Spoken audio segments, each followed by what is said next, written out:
नमस्कार सर्वांना. अ, ख्रिसमसच्या खूप खूप शुभेच्छा. आज 25 डिसेंबर. दरवर्षीप्रमाणे ख्रिसमसचा सण सगळीकडे साजरा केला जातोय आणि आपण आपल्या 50 दिवसाच्या प्रवासामध्ये आज 36व्या दिवसावरती आहोत. महाराष्ट्र माहिती तंत्रज्ञान सहायता केंद्र आणि अवेक फाउंडेशन या दोघांच्या संयुक्त विद्यमाने प्रवास आत्मनिर्भरतेचा आणि महिला उद्योजकांच्या प्रेरणेचा ही सलग 50 दिवस लाईव्ह चालणारी फेसबुक सिरीज मी घेऊन येत आहे आणि रोज 4 वाजता आपण वेगवेगळ्या क्षेत्रातील यशस्वी महिला उद्योजकांना भेटत आहोत. 1000 महिला उद्योजिका घडवण्याचा संकल्प पूर्ण करत असताना ह्या सगळ्या महिला उद्योजिका निश्चितपणे आपल्याला प्रेरणा देत आहेत, आपल्याला मार्ग दाखवत आहेत आणि मार्गदर्शन करत आहेत. आणि मला खात्री आहे की याच मार्गदर्शनाने प्रेरित होऊन आपण आपला व्यवसाय आणि आपलं उद्योजक होण्याचं स्वप्न निश्चितपणे पूर्ण करू. आज 36व्या दिवशी आपल्या सोबत आहेत विदुला टोकेकर मॅडम. मॅडम, तुमचं मनपूर्वक स्वागत. धन्यवाद. मॅडमांचा 25 वर्षाचा नोकरीचा अनुभव आहे आणि 25 वर्षाच्या अनुभवानंतर त्यांनी त्यांचं उद्योजिका होण्याचं स्वप्न पूर्ण केलेलं आहे. अतिशय यशस्वी उद्योजिका म्हणून त्या कार्यरत आहेत. चला तर मग जाणून घेऊया त्यांचा प्रवास त्यांच्या सोबतच. मॅडम, तुमची परवानगी असेल तर आपण मुलाखतीला सुरुवात करायची का? अवश्य. तुमचा फारच चांगला उपक्रम आहे आणि त्याच्यात मला सहभागी होण्याची संधी दिली याच्याबद्दल पहिल्यांदा तुमचे मनपूर्वक आभार. Thank you so much ma'am. अतिशय वेगळ्या क्षेत्रामध्ये तुम्ही काम करताय, ट्रान्सलेशन आणि लँग्वेजेस. मला वाटते हा भारतीय संस्कृती आणि भाषा यांचं एक वेगळंच नातं आहे. आणि खरंय. ट्रान्सलेशन पॅनाशिया इकडे जायच्या आधी आपण थोडासा तुमचा प्रवास जाणून घ्यायला म्हणजे मला निश्चितपणे आवडेल. शैक्षणिक प्रवास आणि तुमचा नोकरी संदर्भातला प्रवास त्याविषयी सांगाल का मॅडम? हो, मी पुण्याची म्हणजे अगदी पक्की पुणेकर आहे. माझं शिक्षण नवीन मराठी अहिल्यादेवी SP कॉलेज असं झालं. पहिलीपासून 10वी पर्यंत मी संपूर्ण मराठी माध्यमातून शिकले आणि SP कॉलेजमध्ये BCom साठी मी ऍडमिशन घेतली. BCom करताना शेवटच्या वर्षाला असताना मी CA करायला सुरुवात केली. एक परीक्षा त्याची इंटरमिजिएट पास झाले, फायनल पास झाले नाही. दरम्यानच्या काळात नोकरी, लग्न असं होत आपल्या सगळ्या 4 चौघींसारखा प्रवास सुरू झाला आणि तेव्हापासून मला काहीतरी करायचं असं वाटत होतं. पण मग छोटं मोठं काही जमेल ते. मला आता मागे वळून बघताना असं वाटतं की एंटरप्रेन्युअरशिप नाही पण इंट्राप्रेन्युअरशिप मात्र मी माझ्या नोकरीच्या सर्व वर्षांमध्ये केलं. म्हणजे वा. म्हणजे नोकरी जरी दुसऱ्याची करत असलो तरी सुद्धा स्वतः निर्णय घेणं, स्वतःच्या क्षेत्रामध्ये जे शक्य आहे त्याच्यात उत्कृष्टता आणणं, ते एका वेगळ्या वरच्या पायरीवर, हे मात्र मी करण्याचा माझ्या परीने पुष्कळ प्रयत्न करत राहिले. त्या अर्थाने इंट्राप्रेन्युअरशिप असं आपण त्याला म्हणू शकतो. बरोबर. तुमच्या 25 वर्षाच्या नोकरीच्या प्रवासामध्ये अगदी मराठा चेंबर ऑफ कॉमर्स मध्ये तुम्ही केलेलं काम असेल किंवा बऱ्याच दिग्गज लोकांसोबत तुम्ही केलेलं काम असेल, त्या प्रवासाविषयी काय सांगाल? मी पहिली 15 वर्ष इंडस्ट्रीमध्ये काम केलं, इलेक्ट्रॉनिक इंडस्ट्रीमध्ये, अकाउंट्समध्ये. आणि त्याच्यानंतर मराठा चेंबर ऑफ कॉमर्समध्ये कामाला सुरुवात केली. मी चीफ अकाउंटंट म्हणून जॉईन झाले आणि मग त्याच्यानंतर वेगवेगळ्या जबाबदारी आवडीने अंगावर घेत गेले आणि महिला उद्योजकांचा विंग पण माझ्याकडे होता आणि मला फार आदर वाटायचा की किती चांगलं काम करतात बायका, नवीन व्यवसाय सुरू करतात किंवा अगदी पिढीजात व्यवसाय असला तरी तो वेगळ्या लेवलला नेणं हे वेगळंच काम आहे. त्यामुळे मी त्या सगळ्या महिला उद्योजकांच्याकडून पण पुष्कळ शिकले. त्याच्यानंतर कॉमर्सशी संबंधित ज्या काही कमिटीज होत्या, टॅक्सेशनच्या होत्या, कॉर्पोरेट लेजिस्लेशनच्या होत्या, त्या सगळ्या कमिटीचं काम माझ्याकडे होतं. त्यामुळे मी 10 वर्षात भरपूर शिकले. ऑटो क्लस्टर पुण्यात आणणं आणि फूड टेस्टिंग लॅबोरेटरी पुण्यात आणणं याच्यामध्ये मला माझा सहभाग देता आला आणि म्हणजे असं म्हणतो ना आपण की ज्या शहरात आपण लहानाचे मोठे झालो त्या शहराचं काहीतरी ऋण असतं आपल्यावर, तर ह्या कामांच्या माध्यमातून मला ते ऋण फेडता आलं आणि त्याच्याबद्दल मला खूपच समाधान आहे. नक्कीच नक्कीच मॅडम. आणि जसं आपण म्हणतो म्हणजे ते पुण्यात येणं आणि मग ते व्यावसायिकाला पूरक ठरणं, हे दोन्ही मला वाटतं दोन्ही गोष्टी सायमल्टेनियसली झाल्या आणि मला वाटतं कुठेतरी तुमच्या व्यावसायिक होण्याची किंवा उद्योजका होण्याची मुळं पेरली गेली असावी. जसं तुम्ही मगाशी म्हटलं की काहीतरी वेगळं करायचं होतं आणि हो, मी मी म्हटलं तसं प्रत्येक म्हणजे मला नेहमी याचा वैयक्तिक विश्वास होता की आपल्या क्षेत्रात जे आहे ना, आपल्या कंट्रोलमध्ये जे आहे ना, ते आपण नेहमी अधिक चांगलं करत राहायला पाहिजे. मग ते तुम्ही स्वतःचा व्यवसाय असू दे, स्वतःचं घर असू दे, नाहीतर तुमचं टेबल असू दे. त्यामुळे म्हणजे मराठा चेंबरमध्ये किंवा त्याच्या आमच्या ह्याच्यात म्हणजे आम्ही सगळेजण मिळून काम करताना भयंकर धमाल करायचं की काहीतरी वेगळं नवीन असं करत राहायचं. त्यात ते कामातला उत्साह तर टिकून राहतोच, पण तोचपणा आल्यामुळे जे रुटीन वाटतं ते वाटणार नाही. ह्याची म्हणजे अगदीच. 100% तुम्ही मला वाटतं काळजी घेतली असणार अगदी त्यामुळे. अगदी. नक्कीच हा प्रवास फारच सुंदर होता मॅडम. त्यानंतर ट्रान्सलेशन पॅनाशिया इकडा हा प्रवास आणि हे चेंज कसं काय झालं? म्हणजे ह्याच क्षेत्रात काम करावं असं तुम्हाला का वाटलं? नाही, मी या सगळ्या माझ्या नोकरीच्या वर्षांमध्ये काही ना काहीतरी लिहित होते. लिखाण माझं चालू होतं, वाचन त्याहूनही अखंड चालू होतं. आणि मराठा चेंबरमध्ये काम करताना मला असं वाटत होतं की कुठेतरी आपण आणखीन काहीतरी करू शकू. आपली ही नोकरी आहे, पण आपण काहीतरी वेगळं केलं पाहिजे. आणि म्हणजे 30शी संपता संपता असा विचार करणं, 40शीच्या उंबरठ्यावर असा विचार करणं, हे ते म्हणजे या वयात लोक VRS घेतात आणि मी काहीतरी स्वतःचं वेगळं चालू करण्याच्या विचारात होते. पण मला असं वाटलं की आपल्याला जमू शकेल, आपल्या अंगात एवढी एनर्जी आहे आणि आपण इतकी वर्ष रोज काही ना काहीतरी नवीन केलेलं आहे, ते आपण करून पाहूया. म्हणून मराठा चेंबरमध्ये माझे बॉस होते रामचंद्रन सर आणि ते एक्स बँकर होते. तर त्यांनी एकदा प्रोजेक्ट रिपोर्ट वगैरे करून मागितलं माझा की तू दाखव मला की तुझं पहिलं वर्ष कसं जाणार आहे. आणि त्यांनी हे अजिबात चेष्टेवारी नेलं नाही. त्यांनी माझ्याकडून खरोखरीच प्रोजेक्ट रिपोर्ट करून घेतला. आणि म्हणजे कल्पना करा, म्हणजे मी चीफ अकाउंटंट म्हणून जॉईन झाले होते. I was a senior director in Maratha chamber of commerce. त्यांनी अजिबात सोडलं नाही मला. त्यांनी सांगितलं की तुम्हाला कागदावर दाखव काय होणार आहे. आणि मी पण तेवढ्याच निश्चयाने ते केलं आणि त्याचा मला पुष्कळ फायदा झाला. म्हणजे आपण जे प्रोजेक्ट रिपोर्ट करणं किंवा नाही माझ्या सगळं डोक्यात आहे, तर ते तसं काही नाही, कागदावरच लिहायचं. त्या वर्षीपासून मी जी सवय लावली ती अजूनपर्यंत सुद्धा म्हणजे माझा आता जानेवारी महिन्यापासून आता आमच्या डिसेंबरच्या शेवटच्या आठवड्यात आमच्या आता ऑफिसची मीटिंग आहे पुढची व्हिजनची. तो 21-22चा प्लॅन कागदावर असणार आहे. आणि म्हणूनच ऍक्च्युअली आता जे गेलं वर्ष गेलं ते सगळ्यांचं खूप अवघड गेलं. तर अर्थात म्हणजे त्याच्यात काही माझं कर्तृत्वाचा भाग थोडा कमी आहे, पण तरी सुद्धा आपला रस्ता ठरलेला आहे, प्लॅन आहे आपल्याकडे, तर तो बदलता येतो. जर प्लॅनच नसेल तर आपण अधिकच भरकटत जातो. तर सांगायची गोष्ट म्हणजे तेव्हा त्यांनी माझ्याकडून हे करून घेतलं, पण तेव्हा मी BPOचं काम करायच्या मागे होते. म्हणजे नॉन व्हॉइस प्रोसेसेस कराव्या असं माझ्या डोक्यात होतं. तसं आम्ही केलं पण मग मी त्याच्या बरोबरीने पुस्तकांचे अनुवाद करायला सुरुवात केली. आणि मग माझ्या असं लक्षात आलं की एकूण भाषा व्यवसाय याच्यामध्ये खूप मोठी गॅप आहे, तर ती आपल्याला भरून काढता येईल. म्हणून मग मी पुस्तकं अनुवादित करण्याच्या दृष्टीने सुरुवात केली. त्यामुळे आमच्या कंपनीचं नाव Panacea BPO services private limited आहे. आम्ही भाषा विषयकची कामं करतो. त्याचा ब्रँड आहे ट्रान्सलेशन पॅनाशिया. वा, मला पॅनाशियाचा अर्थ जाणून घ्यायला निश्चितपणे आवडेल.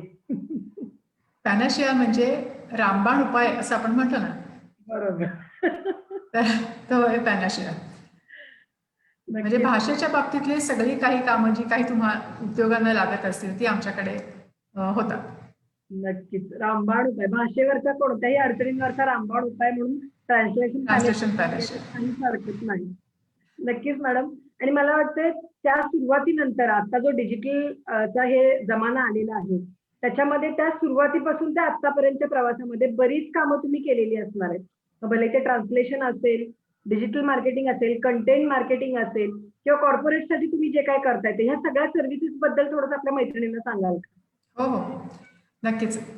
आम्ही सुरुवात केली पुस्तकांची ट्रान्सलेशन्स करण्यापासून. म्हणजे प्रकाशक आमच्या हातात एक पुस्तक द्यायचे आणि मग त्या पुस्तकासाठी योग्य ट्रान्सलेटर निवडणं, त्याच्याकडून वेळेत पुस्तक पूर्ण करून घेणं, त्या अनुवादाचं संपादन करणं, मुद्रित शोधन करणं, त्याचं टाईप सेटिंग करणं, असं करून छापण्यास योग्य अशी प्रिंट रेडी कॉपी आम्ही प्रकाशकांच्या हातात द्यायचो. तिथपासून आम्ही सुरुवात केली. पण तेवढ्यावरच आपल्याला थांबता येत नाही एकदा व्यवसाय सुरू केला की. मग आम्ही कारखान्यांसाठी किंवा उद्योगांसाठी कमर्शियल ट्रान्सलेशन्सला सुरुवात केली. आणि बघा म्हणजे सारखं बदलावं लागतं. मला असं वाटतं की दर 3 वर्षांनी तुमचा बिझनेस हा पूर्णपणे नवीन झाला पाहिजे. 3 वर्षांपूर्वी तुम्ही जे करता ते तुम्ही तेवढंच फक्त आजही करत असलात तर काहीतरी चुकतंय. तर भाषिक वापर हा आपला तुम्ही आता आपण सगळेजण भाषा वापरतो आणि बायका तर भाषा खूपच वापरतात. त्यामुळे आपल्याला ते लक्षात येतं की भाषा बदलत बदलत जाते. भाषेचा उपयोग सुद्धा बदलत बदलत जातो. म्हणजे आधी फक्त पुस्तकं वाचणं, ग्रंथ वाचणं एवढ्यापुरती मर्यादित असेल भाषा, तर ती आता स्क्रीनवर गेली. म्हणजे आता आपण किती वेळा पुस्तकं वाचतो. वर्तमानपत्र सुद्धा कागदावर वाचत नाही. ते सुद्धा आजकाल आपण मोबाईल फोनच्या स्क्रीनवरती वाचतो. आपण एखाद्या गोष्टीची माहिती घ्यायची असेल तर Google करतो, सर्च करतो. म्हणजे जेणेकरून आपण स्क्रीनवर जातो. आपण सिनेमा बघतो. आपण या सगळ्या गोष्टी करतो. आता तर आपण बघत सुद्धा नाही, आपण ऐकतो. ऐकतो. आपण हो, म्हणजे आता Googleचे वगैरे आता आमच्याकडे रिपोर्ट येतात ते असे आहेत की जास्तीत जास्त उपयोग हा जगभरातच आणि भारतात विशेषतः श्राव्य माध्यमातून भाषा खूप ऐकली जाते. म्हणजे एखाद्या कुठल्या तरी अगदी अशिक्षित व्यक्तीला सुद्धा YouTubeवरती काहीतरी शोधायचं असेल तर तो व्हॉइस कमांड देऊ शकतो. बरोबर. त्याच्या भाषेत. हे खूप महत्वाचं आहे. ऍडव्हान्स. त्यामुळे आपण इकडे-तिकडे जाताना व्हिडिओ बघू शकत नाही, पण बातम्या ऐकतो, गाणी ऐकतो, पॉडकास्ट ऐकतो. त्यामुळे ऐकण्यामध्ये तर तसाच आमच्या व्यवसायाचा पण प्रवास बदलत बदलत गेला. आम्ही आधी अजूनही ती करतो. कमर्शियल ट्रान्सलेशन भरपूर करतो. त्याबरोबर आम्ही मग स्क्रीन ट्रान्सलेशनला सुरुवात केली. म्हणजे स्क्रीन ट्रान्सलेशन म्हणजे आपल्याला आपण सिनेमा बघताना खाली जी पट्टी दिसते, सबटायटल्स सबटायटल. ती आम्ही करतो वेगवेगळ्या भाषांमध्ये. डबिंग करतो, व्हॉइस ओव्हर्स देतो. आणि आता तर आम्ही नव्याने पॉडकास्टला अनुस्वाद नावाच्या पॉडकास्टला पण सुरुवात केली आहे. त्यामुळे तो एक आता 26 जानेवारीला आम्ही त्याचं ऑफिशियल लॉन्चिंग आहे, की जे आम्ही इतर उद्योगांसाठी पण त्यांचे पॉडकास्ट करून देणार आहोत.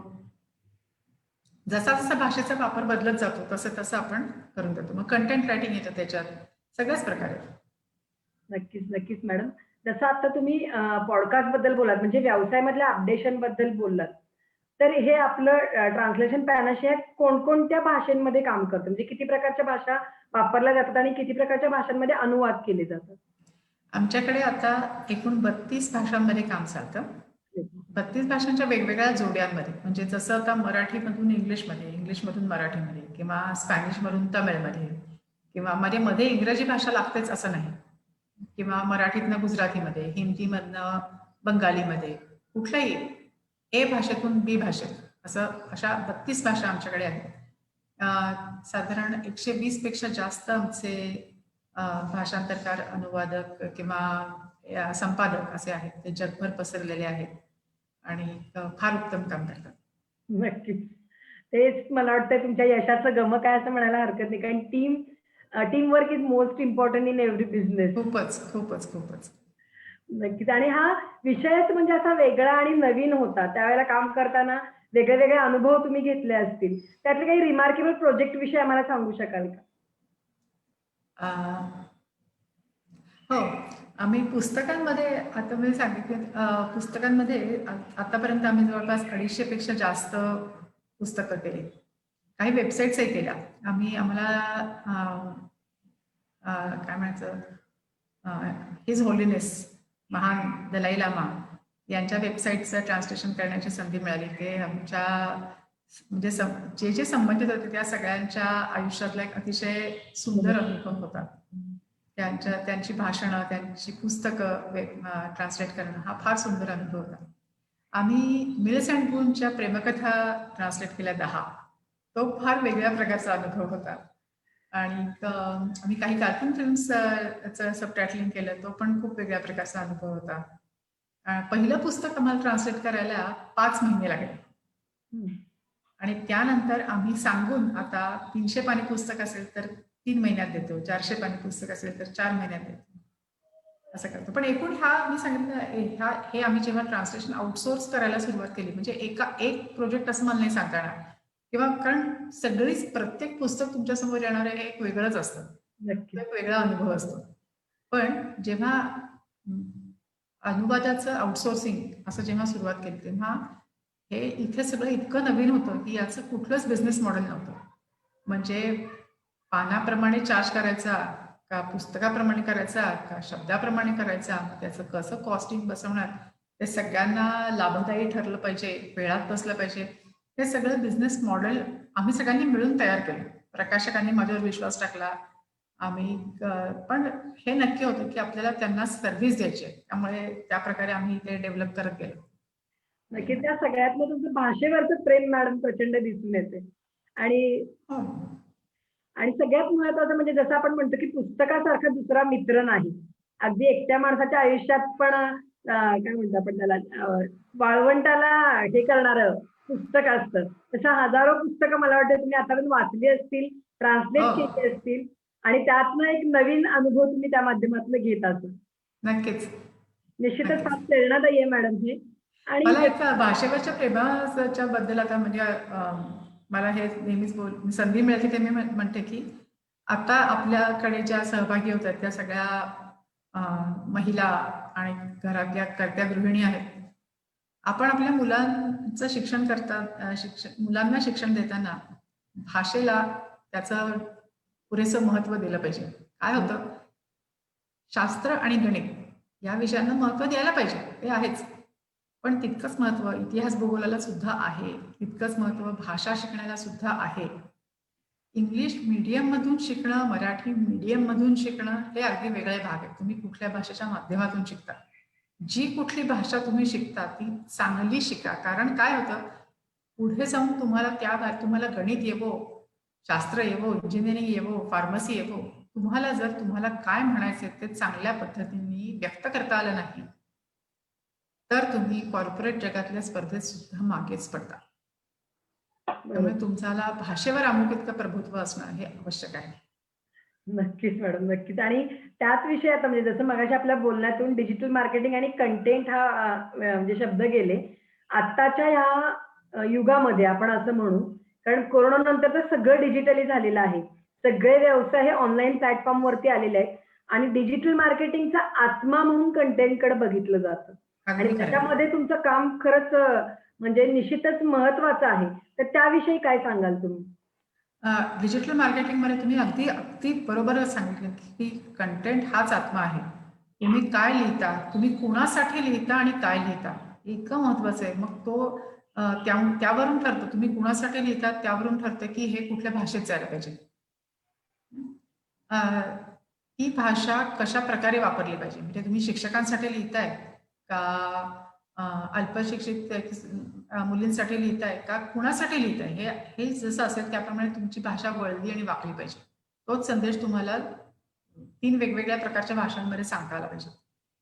आणि जर का आता इथे असलेल्या ज्या मुलींमध्ये आपल्याला जाणवतं स्वतःला की माझ्यात भाषिक प्रतिभा आहे, तर ती वापरावी आणि भरपूर लिहून बघावं, भरपूर बोलून बघावं. आजकाल असं आहे की खूप संधी आहेत. म्हणजे जवळ-जवळ सगळ्या उद्योगांना कंटेंट लागतोच लागतो. त्यामुळे तो कंटेंट घेऊन आपण जावं लोकांच्याकडे आणि देवाने जर आपल्याला भाषिक प्रतिभा दिली असेल, तर त्याचा चांगला उपयोग केला पाहिजे. आणि तो कोणत्याही भाषेचा असेल मग असं नाही आणि की डिजिटल मराठीच कंटेंटमध्ये पाहिजे. फक्त ब्लॉग्स लिहिणं किंवा हे लिहिणं असं नाही. डिजिटल कंटेंटमध्ये काय येतं, तर तुमच्या रेडिओ जिंगल्स असतात, टीव्हीवरच्या जाहिराती असतात किंवा साधा टीव्हीवरती खाली जी स्ट्रिप येते ना, ती सुद्धा डिजिटल कंटेंट आहे. सर्च इंजिन ऑप्टिमायझेशनसाठी तुम्ही जे शब्द त्यांना सांगतात ते डिजिटल कंटेंट आहे. तुम्ही जेव्हा वेब पेज उघडता तेव्हा तिथे डाव्या कोपऱ्यात तुम्हाला त्या वेब पेजचं नाव दिसतं. ते नाव हा सुद्धा कंटेंट आहे. ते तुम्ही एखादा सर्च केल्यानंतर तुम्हाला गुगलवरती जे काही दिसतं तो पण डिजिटल कंटेंट आहे. तर हे सगळे आपल्याला जे जाणवत नाही ते सगळे डिजिटल कंटेंट असतात. आणि भाषा येते पण त्याचं उपयोजन कसं करायचं हे थोडंसं आपण शिकून घेतलं तर चिकार संधी आहे. नक्कीच, नक्कीच मॅडम. जसं आता आपण संधींविषयी बोललो, तसं या ट्रान्सलेशनच्या सेक्टरमध्ये महिलांना काय-काय संधी आहेत किंवा कोणकोणत्या बिझनेस अपॉर्च्युनिटीज आपण त्यांना सांगू शकतो? हो, मी ॲक्च्युअली लिहूनच काढले. भाषा लिखित, दृश्य आणि श्राव्य अशा 3 प्रकारांमध्ये वापरता येते. म्हणजे लिखित भाषा ही एक दृश्य भाषेचा एक भागच आहे. तर दृश्यमध्ये आपण वाचतो किंवा समोर बघतो. श्राव्यमध्ये ती भाषा ऐकतो. आता याच्यामध्ये काय करता येतं, तर तुम्हाला ओरिजिनल कंटेंट लिहिता येतो. एका भाषेतलं दुसऱ्या भाषेत भाषांतर करता येतं.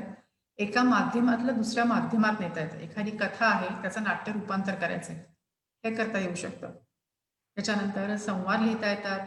स्टोरी बोर्डिंग हा विषय आजकाल खूप महत्त्वाचा झाला आहे, कारण खूप कंटेंट हा दृकश्राव्य माध्यमात आलेला आहे. तर ते एकदम फिल्म बनत नाही, त्या फिल्म बनण्यामधले वेगळे वेगळे टप्पे आहेत. तर स्टोरी बोर्डिंग करता येतं, त्याचं स्क्रिप्ट लिहिता येतं, त्याचे संवाद लिहिता येतात, डबिंग करता येतं ज्यांचा आवाज चांगला आहे त्यांना, भाषणं लिहून देता येतात, ब्लॉग्स लिहून देता येतात, वेबसाईट कंटेंट लिहून देता येतो. ॲपमध्ये कंटेंट असतो. तुम्ही आता ॲप सगळेजण वापरत असाल, त्या ॲपमध्ये कंटेंट असतो, आशय असतो. तो आशय लिहून देणं, त्याचं भाषांतर करणं, या पण संधी आहेत. फक्त एकच आहे की ह्या सगळ्या संधी त्या संधी आपल्या दारावर दरवाजा ठोठवत नाहीत.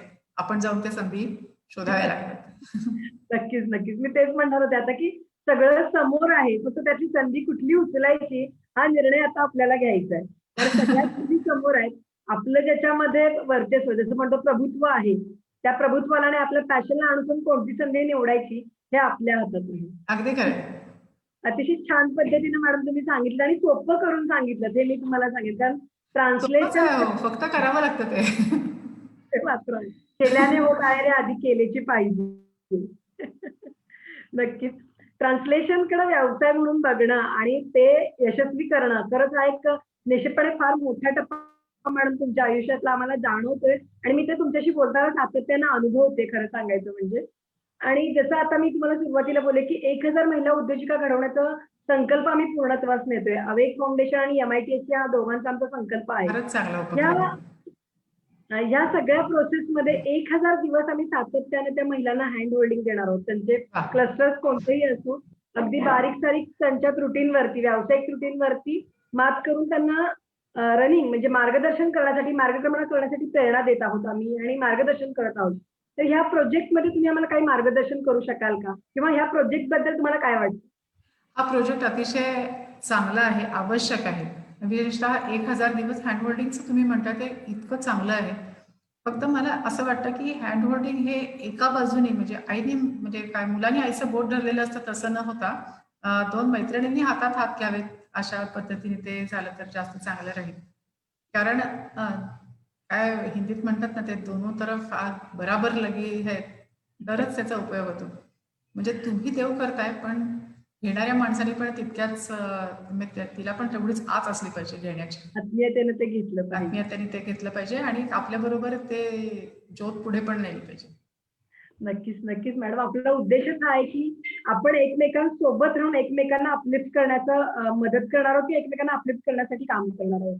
फक्त कालच्या म्हणजे मराठा चेंबरमध्ये पण मी महिला उद्योजकांचं काम करत होते, तेव्हा मी पाहिलं की आत्ताही पुष्कळ जणी मला भेटतात आणि कधी-कधी मला खरंच असं वाटतं की काय सुंदर काम करतात. नवीन मुली बिझनेस सुरू करतात आणि इतक्या वेगळ्या प्रकारचं आणि इतक्या धडाडीने काम करतात की म्हणजे आपल्याला सगळं स्फूर्ती मिळते त्यांच्याकडून. पण एक भाग असाही आहे की कारण शोधणाऱ्या पण खूप जणी आहेत. म्हणजे तुम्ही मला मदत कराल, अवेकनी मला मदत कराल. अवेक आहेच मदत करायला, पण जबाबदारी माझी आहे ना, ती मीच पार पाडली पाहिजे. अवेक मदत करण्यासाठी आहे, हे खूप जणांना विसरायला होतं. तर ते विसरू नये. म्हणजे हा माझा बिझनेस आहे, हा मी माझ्या फावल्या वेळात करत नाहीये, तर हा मी एक करिअर म्हणून करते. ठीक आहे, सुरुवातीला काही ते थोड्या काळासाठी म्हणजे आत्ता मला 2 तास मोकळे आहेत, तर मी आत्ता एवढ्या वेळात करेन, अशा ह्यानी सुरुवात करायला काहीच हरकत नाही. पण एकदा तुम्ही ठरवलं की आपण हा दीर्घकाळासाठी व्यवसाय करणार आहोत, तर तो टाइमपास पद्धतीने करून चालत नाही. तो पुरेशा गंभीर, जर आपणच आपला व्यवसाय गंभीरपणे घेतला नाही तर दुसरं कोणीही घेणार नाही. त्यामुळे आपण तो व्यवसाय आपला गंभीरपणे घेतला पाहिजे. मला काही पैसे मिळवायचे नाहीये, माझं काही आर्थिक आहे असं म्हटलं तरी सुद्धा तुम्ही पैसे मिळवा, ते खर्च कुठे करायचे हा निर्णय तुमच्याकडे. तुम्ही ते दान देऊन टाका, पण तुमचा बिझनेस म्हणून तुम्हाला पैसे मिळवायला हवे, तर तो व्यवसाय या अर्थाने घेतो. तुम्ही जर NGO चालवत असाल तरी सुद्धा त्याचा जमा खर्च मांडला पाहिजे की आपण हे जे काम केलं त्यांनी किती लोकांना लाभ मिळाला. तो लाभ पैशात मोजता येत नाही, पण त्याचा काहीतरी रिझल्ट दिसतो, तर तो मोजला पाहिजे, त्याचं ट्रॅकिंग ठेवलं पाहिजे. आमच्या घरी असंच असतं, मी ना माझा म्हणजे असाच होतं, मला ना दुपारची झोप झाल्याशिवाय काही होतच नाही किंवा मला अमुक तमुक असतं, मी ना अशीच आहे. असं आपण दुसऱ्यांवर शिक्के मारतो तसं स्वतःवर पण शिक्के मारून घेतो. बरोबर. तसं करण्याची काही गरज नाही. तुम्हाला कळतंय ना, की म्हणजे माझ्या स्वतःच्या बाबतीतलं सांगते. मी जेव्हा बिझनेस सुरू केला तेव्हा मला मार्केटिंग येत नव्हतं. अजून सुद्धा मी मार्केटिंगमध्ये खूप चांगल्या प्रकारे आहे असं मला वाटत नाही. पण मला असं वाटतं, की एकदा आपण हे करायला सुरुवात केली ना, तर मला कळलं, की मला मार्केटिंग येत नाही. तर मग ते शिकलं पाहिजे. जे येत नाही ते शिकायचं. आपल्याला जे कळतंय, की आपल्या अमुक गोष्ट आपली त्रुटी आहे, तर ती काढून टाकायची आणि वेगळं व्हायचं. स्वतःला बदलायचं, अधिक चांगलं करायचं आणि शिकत राहायचं. तुम्ही आता इतका चांगला उपक्रम करताय, मार्गदर्शन करणं किंवा त्यांचं हँड होल्डिंग करणं, उद्योजकाला शिकण्यापासून काही पर्याय नाही. नाही. शिकत राहिलंच पाहिजे सतत. नक्कीच. सातत्याने शिकत राहिलं तर आपण आपल्या व्यवसायामध्ये नाविन्यता आणू शकतो. आणि जसं तुम्ही म्हणालात, की दर 3 वर्षांना आपल्याला काही ना काहीतरी नवीन घेऊन आपल्या ग्राहकांसमोर जायला पाहिजे, तर आपण त्या व्यवसायामध्ये हो. यशस्वी आहोत असं म्हणू शकतो. म्हणजे मला लाडू खूप छान करता येतात, पण मला लाडू कसे विकावे ते कळतच नाही बाई. तर ही सुरुवात आहे काहीही करण्याची. म्हणजे समजतंय ना मला नाही विकता येते, तर मग ते शिकून घ्यायचं. किंवा मला 4 लोकांसमोर नाही बाई उभं राहता बोलता येत. मग हे आता रिअलायझेशन झालेलं आहे. तर मग त्याच्यावर आपण काहीतरी काम केलं पाहिजे. बरोबर. दुसरं रिअलायझेशन होऊन उपयोग नाही. त्या रिअलायझेशनचं सोल्युशन शोधलं पाहिजे आणि त्याच्यावरती कृती केली पाहिजे. तो म्हणजे तो स्टार्टिंग पॉइंट आहे, तो एंड पॉइंट नाहीये. नक्कीच, नक्कीच. आणि जसे आपली म्हणजे कालच्या चर्चेमध्ये आपला एक विषय झाला, की इंग्लिश बद्दलची भीती किंवा Googleमध्ये आपण ज्यावेळेला मगाशी तुम्ही म्हटलात, की व्हॉईस आपण टाइप करून सुद्धा सर्च करू शकतो. तर तो Googleचा रिसर्च विषयी थोडंसं सांगा ना, की भारतीय लँग्वेजच्या Google काय हां. म्हणतं भारतीय लँग्वेजेस विषयी? Google असं सांगतं, की भारतामध्ये जेवढे नवीन इंटरनेट वापरणारे आहेत, त्यातल्या 10 नवीन इंटरनेट वापरकर्त्यांपैकी 9 वापरकर्ते हे इंटरनेट त्यांच्या भाषेत वापरतात. इंग्रजीत वापरत नाहीत. मग ते बंगालीत, संथालीत, अ, तमिळमध्ये, मराठीत असे वापरतात. तर त्यामुळे सगळे म्हणजे तुम्ही सगळे वेबसाईट्स बघा आणि आता तर नवीन आल्या की सगळे ॲप्स सुद्धा आता इव्हन कॅब बुकिंगचे ॲप सुद्धा आता मराठीत किंवा भारतीय भाषांमध्ये आलं पाहिजे असं कंपल्शन होणार आहे. तर कुठेही आता इंग्रजी शिवाय अडणार नाहीये. म्हणजे इव्हन मी आता तुम्हाला आणखी नवीन सांगते, आपलं भारत सरकार अशा दृष्टीने प्रयत्न करतंय की आपले आता ईमेल आयडीज असतात किंवा वेबसाईट्स असतात. तर त्याला युनिव्हर्सल ॲक्सेप्टन्स म्हणतात. म्हणजे माझा ईमेल आयडी समजा देवनागरी भाषेत विदुला टोकेकर @gmail.com असा मी देवनागरी भाषेत तयार करू शकते. तो वाह! समजा एखाद्या फ्रेंच व्यक्तीला बघायचा असेल तर त्याला तो त्याच्या लिपीत दिसेल. दिसेल. असं त्याला युनिव्हर्सल ॲक्सेप्टन्स असं म्हटलं जातं. जसं चिनी लोकं चिनी भाषेत आपलं आयडी करतात. ते इंग्रजी भाषेत करत नाहीत. जपानी लोकं जपानी भाषेत करतात. तसं भारतीय लोकांना त्यांच्या भाषेत, त्यांच्या लिपीमध्ये तो ईमेल आयडी करता यायला पाहिजे. यासाठी आपलं भारत सरकार पूर्ण प्रयत्न करतंय. त्यामुळे आपल्याला इंग्रजी येत नाही याच्याबद्दल कुठल्याही प्रकारचा गंड बाळगायची गरजच नाही. कारण तुम्ही पाहिलं तर पॅरेंटिंगवरच्या वेबसाईट्स आहेत किंवा ज्या वेबसाईट्स ह्या थेट ग्राहकांशी बोलतात, त्या सर्व वेबसाईट्स त्या वाचणाऱ्याच्या भाषेत असल्याच पाहिजेत. इंग्रजी येण्याचा त्याच्याशी काही संबंध नाही. त्यामुळे म्हणजे भारतीय मार्केटचा विचार करता असे बदल Googleने केलेले आहेत असं म्हणायला काही हरकत नाही आणि गुगलने केले नाहीयेत. नाही. ते वापरकर्त्यांनी केलेत. जितकी जास्तीत जास्त लोकं तो रेटा असतो ना मार्केटचा त्यामुळे Googleला बदलायला लागले. नक्कीच. आणि मला वाटतं प्रत्येक उद्योगामध्ये पण असंच आहे. जर आपल्याला म्हणजे जो ग्राहक आपल्याकडे येणार आहे, त्याला काय पाहिजे तेच आपल्याला देणं हे महत्वाचं. म्हणजे Google सुद्धा तेच करतंय असं म्हणायला काही आता हरकत नाही. आता आम्ही एका प्रश्नावरती काम करतोय. तो सुटण्याच्या मार्गावर आहे, की शेतकऱ्यांसाठी काम करणं म्हणजे ॲग्री बिझनेस फर्म्स असतात ना, त्यांची Facebook पेजेस असतात. तर त्याच्यावरती तेलुगू शेतकरी असतो, तो तेलुगूमधून प्रश्न विचारतो. त्याला उत्तर तेलुगूमध्ये हवं असतं. किंवा समजा एखादा ऊस पिकवणारा शेतकरी किंवा गहू पिकवणारा शेतकरी आहे, तर तो गुजरातमधला पण आहे, तो मध्य प्रदेशमधला पण आहे, तो पंजाबमधला पण आहे. तर त्याला जर काही शंका असेल तर गुजराती शेतकऱ्यांनी विचारलेली शंका त्याला गुजरातीतून उत्तर दिलं तरी पंजाबी शेतकऱ्याला तो प्रश्न पंजाबीत वाचता आला पाहिजे, त्याचं उत्तर पण पंजाबीत वाचता आलं पाहिजे. आणि हे रिअल टाइम व्हायला पाहिजे. त्यांनी फेसबुकवर तो गुजराती प्रश्नोत्तर आलं की लगेच त्याचं गुजरात, पंजाबी आणि हिंदी झालं पाहिजे. अशा प्रकारे सगळी पेजेस झाली पाहिजेत. संधी किती आहेत बघा. आणि दुसरं म्हणजे पूर्वी दोन शेजारच्या राज्यांच्या सीमेवर असणारी म्हणजे कोल्हापूर कागल त्या भागात कितीतरी लोकांना मराठी कानडी दोन्ही भाषा येत होत्या. सोलापूर साईड बाजूला पण तसंच होतं. पण आता एकही भाषा धड येणारे लोक कमी यायला लागले. त्यामुळे ही दोन दोन भारतीय भाषा येत असणं ही एवढी जमेची बाजू होणार आहे. तर आपली आणि आणखीन एक तरी भारतीय भाषेवर प्रभुत्व मिळवलं ना तर इंग्रजीपेक्षा जास्त व्यावसायिक संधी आता येणार आहेत. भाषेमध्ये आहेत असं म्हणायला काही हरकत नाही. नक्कीच फार सुंदर सांगितलं तुम्ही. आणि ज्यांचं भाषेबद्दलचं प्रेम आहे, मग आपल्या ज्या मैत्रिणी असतील त्यांना जर भाषेवरती प्रेम असेल तर नक्कीच त्यांनी मला वाटतं विदुला मॅमशी कॉन्टॅक्ट करावा आणि त्यांना नक्की व्यावसायिक संधी उपलब्ध होईल असं म्हणायला काही हरकत नाही. नक्की नक्की. आता मुलाखतीच्या शेवटाकडे येत असताना मॅडम मी तुम्हाला अशी विनंती करेन की तुम्ही आपल्या महिला उद्योजकांना काहीतरी संदेश द्या. संदेश मी मगाशीच सांगितलं तसं की एकतर नवीन करत राहणं, शिकत राहणं. महिला उद्योजकांना नेटवर्किंगमध्ये खूप कमी पडतात. तर नेटवर्किंग म्हणजे खरं म्हणजे त्याचं काही कारण नाही, कारण आपल्या DNA मध्ये नेटवर्किंग आहे बायकांच्या. आपण एकमेकींशी पटकन ओळखी करून घेतो, बोलतो, गप्पा मारतो, पण त्याचा कुठेही व्यावसायिक उपयोग करून घेत नाही. तर व्यावसायिक नेटवर्किंग हे याच्यामध्ये कमी पडतात. याचा असंही एक कारण असतं की ते कामाच्या वेळांच्या बाहेर होतं, सकाळी असतं किंवा संध्याकाळी असतं, पण त्यासाठी आवर्जून महिला उद्योजकांनी नेटवर्किंगसाठी वेळ काढावा. मी BNIची मेंबर आहे. ज्या ज्या गावांमध्ये BNIच्या शाखा असतील, चॅप्टर्स असतील, तिथे जरूर महिलांनी त्याचं सभासदत्व घ्यावं. त्याच्यानंतर मला म्हणजे माझं आता लाडकं तत्वज्ञान आहे ते मी सांगतेच की समोरची कुठलीही परिस्थिती असली ना किंवा कुठलाही प्रश्न असेल ना तर तो प्रश्न समोर आला म्हणून माझी परिस्थिती बदलत नाही. म्हणजे तो प्रश्न सोडवण्यासाठी माझ्याकडे मल्टिपल चॉईसेस असतात, अनेक चॉईसेस असतात. तर त्या परिस्थितीला सामोरं जाण्याचे जे पर्याय आहेत त्याचा आधी डोळसपणे ऍक्सेप्ट करायचं की माझ्यासमोर पर्याय आहेत आणि मग त्यातला एखादा तो पर्याय अतिशय जागरूकपणे आणि डोळसपणे निवडला पाहिजे. त्यामुळे आपण जिथे पोचतो ना तिथे तो म्हणजे माझा जन्म गरिबीत झाला म्हणून मी गरीब राहिले असं नाहीये.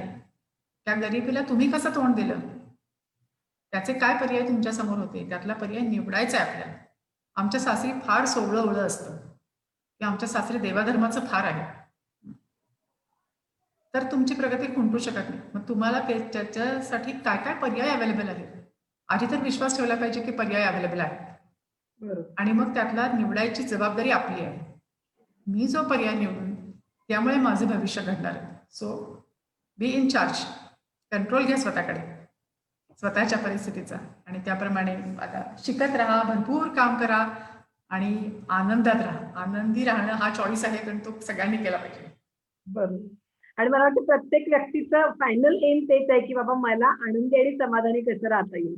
बरेच क्रायसिस आणि हे येत जाणार सगळं होणार, पण मी आनंदी आणि समाधानी असेल तर मी स्वतःही असं एन्जॉय करेन आणि इतरांनाही माझ्या सहवासाचा आनंद निश्चित पडायला लागेल.